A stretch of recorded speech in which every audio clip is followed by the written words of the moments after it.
taxes and simply reshuffles the formula. I think that if we do this, the end result will be we're going to have a food fight over the formula every time one party takes over. I don't think there's an end scenario where we finally get to any kind of stability in our country. I also think that this is not the promise we made. I made a promise to repeal Obamacare. I went to rally after rally after rally. I never had one person come up to me and said, oh, what you mean by repeal is that you're going to keep most of the spending and that you're going to block grant it to states, right? Nobody said that. This is not repeal. This is not what we promised. I have, however, said to the president over the weekend and to the vice president that I think we should do something. And the compromise to me is not getting everything I want. I want a complete repeal of Obamacare. I'm not going to get that. But am I willing to compromise? Yes. There are parts of this bill I like. I like the expansion of health savings accounts. I like the waivers for governors. And I think we have to cap entitlement spending because we're broke. So if they put those three things together in a bill, I'm for it. I also continue to pursue an alternative to Graham Cassidy. I believe my alternative works better and it costs $0 federal dollars. My alternative is to let people come together in a group, let individuals come together in a group, buy insurance across state lines, and buy group health association insurance. The president, I've talked to him multiple times on this. I've talked to the Secretary of Labor. They've assured me they can do this by executive action, by reinterpreting existing statutes. We don't need Congress. So if you do those four things, I think you do a lot. I don't think we should give up. Health savings accounts, governor's waivers, put some caps on entitlements that Republicans can agree to, and then let people buy insurance across state lines through health associations. Those four things would significantly alter the equation of what we have now and would be a big help. They would be less partisan. I've yet to find a Democrat, not one Democrat in the Senate has come up to me and said, we absolutely are against health associations. Most of them are actually open-minded to letting people buy across state lines through a health association. With that, we'll take some questions. Could you vote for any bill that still has block grants in it? Well, I think I've offered the compromise that I think would be the best compromise. Let's narrow the focus of the bill to something we can all agree to. To my mind, the compromise does not include block grants. Senator, what happens if the Republicans fail to pass this bill by October 1st? What happens then? Obamacare continues to implode. Obamacare is a disaster. The individual market, we have insurance companies fleeing. But really, the blame should attach to those who voted for Obamacare. It doesn't work. It's a disaster to the individual market. It's extraordinarily expensive. And I think it's going to die a grisly death over the next 6 months to a year if we don't do anything. And there's a question. You either bail it out, and some Republicans want to bail it out with more subsidy money. I want to replace it with choice. Freedom of choice to buy what you want, when you want, from whomever you want. If you don't repeal it this Congress, how can you repeal it later if the Democrats win the Senate? Because you will be blamed. Every year there's a budget reconciliation. So if you're only going to do it with Republican votes, you can do it every year. You're going to have at least one shot through budget reconciliation. There are things you can do in a bipartisan way. One of the things that I think we could do in a bipartisan way are health associations, letting people buy insurance across state lines. Like I say, I think there is a compromise that can be achieved even with Democrats on that. So what did the president say to you when you told him you weren't going to support Graham Cassidy? What did the president say to you? Oh, on supporting it? Senator, could you look at the camera? The question is basically what the president say about supporting Graham Cassidy. When you told him you weren't going to support Graham Cassidy, what was his response? We had a friendly conversation. We always have friendly conversations. I've never had a crossword with the president.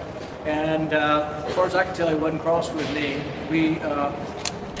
I told him that I would consider voting for a narrow bill, and that's sort of where we left it. And I talked with the Vice President some, and I also talked with the Secretary of Health and Human Services, Secretary Price as well. Senator, what did you make of the updated formula that came out today with more money for Kentucky and for states with other senators who may or may not vote for this bill? Unseemly. I think that if you're going to say that the whole country is short of money, which we are, and that we have to reform Medicaid, which we do, everybody should get the same thing. Why in the world would anybody think equal protection under the law is that one state doesn't get capped for Medicaid and everybody else would? So it doesn't seem right. Are there any sort of pressure from your constituents back home to vote for the bill? No, in fact, I get the opposite. I visit Republicans every time I'm home. And the response I'm getting from them is they want someone to stand strong on the deficit and how much debt our country's incurring. The deficit is largely driven by entitlements. If we vote for Graham Cassidy, Republicans will now have their imprimatur on $1 trillion worth of spending. They say, oh no, it's already the Obamacare spending, we're just reshuffling it. No, I think if you vote for this bill, you put your stamp of approval on $1 trillion worth of Obamacare spending, which we just frankly don't have. Now they'll say, oh, it's better against the baseline of this. Nobody at home believes any of this baseline stuff. They believe more or less. We're going to spend more money next year or less. And overall, we keep spending more money every year, and the deficit keeps rising. Let's see some questions on this side. If Graham Cassidy does not pass, do you support dedicating the next budget resolution to tax reform, or would you want to see healthcare tax changes implemented in the next budget resolution? I guess there's no reason why you couldn't do more than one thing in a budget resolution. You couldn't do taxes and healthcare at the same time.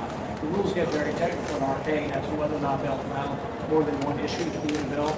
But I think there's no reason why you couldn't address at least some of the issues in the tax bill as well. But the thing is this is thrown together sort of in a slipshod way.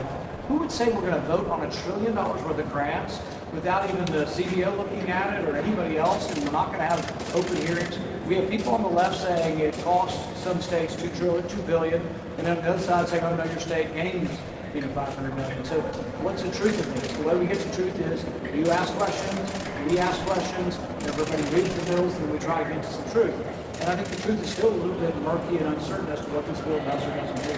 So you said that you would compromise on 4 points. Has the administration talked to you and said that they would be flexible on these 4 points that you just...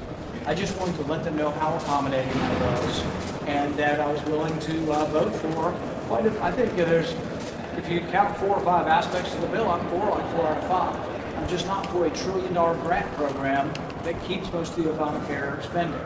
I also don't believe that health care is easily fixable. I think it's terribly broken. It was broken before Obamacare. I think Obamacare made it worse. And just because you say it's going to the states doesn't automatically make it better. In general, are decisions better at the state level? Yes, but it's not a guarantee that you're going to fix health care even at the state level. It is horribly broken. And I predict that if you do this, when the 2018 election rolls around, and see, a lot of this is about electoral politics. Republicans believe they're going to be punished if they don't do something. It's like a friend of mine, Thomas Massey, said in the House, it's like a kidney stone. Pass it, pass it, pass it. You just got to pass it. But it really should be about whether it's going to work. I have a strong feeling that in 2018, everything's still going to be in disarray, even if you pass this. And that disarray, who will be blamed for it? The people who now own health care, which are the Republicans. I think it's actually better to continue to monitor the downward death spiral of Obamacare and try to see if finally we'll get enough Republicans with enough courage to do what they promised. Republicans did not promise to block grant Obamacare. Republicans promised to repeal it. Maybe we can get a little bit more stiffer spines as they see Obamacare in that. Senator Paul, since you kind of came out against grant costs, you've heard some workers in Senator Lee express hesitations about it. What have your conversations been like with them? And have you talked to them about, have conversations with them about getting on board with your plan and pushing forward with that? You know, I think a lot of conservatives, both in the Senate and Congress, do support the buying across state lines and these issues and health plans. On the specifics of Graham Cassidy, you have to ask them what they're for and against. But I've definitely voiced my opinion to both the caucus and everybody who will listen that I just don't think this is repealed. Senator Paul, the president has said that you would be the Republican who saved Obamacare if you voted against this. Are you prepared to wear that moniker? You know, the thing is that I don't think there's been a louder, more outspoken opponent of Obamacare in the country. And I feel confident that voters can make an informed decision over who's for or who's against. Now, I think some might say, oh, you're trying to be too pure and you will get your way. But actually, I've already voted for several compromises. The 2015 repeal that I forced them to vote on again the last time, that is a compromise. That wasn't a complete repeal either. The skinny repeal, that wasn't a complete repeal either. I voted for several compromises.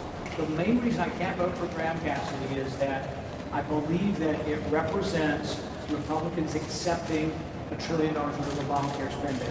And people have different opinions on that. That is my opinion, that we accept $1 trillion, we reshuffle it, we take it from Democrat states to Republican states, and I don't think we really fix the problem. We gotta go. Thank you. All right, thanks everybody. Thank you.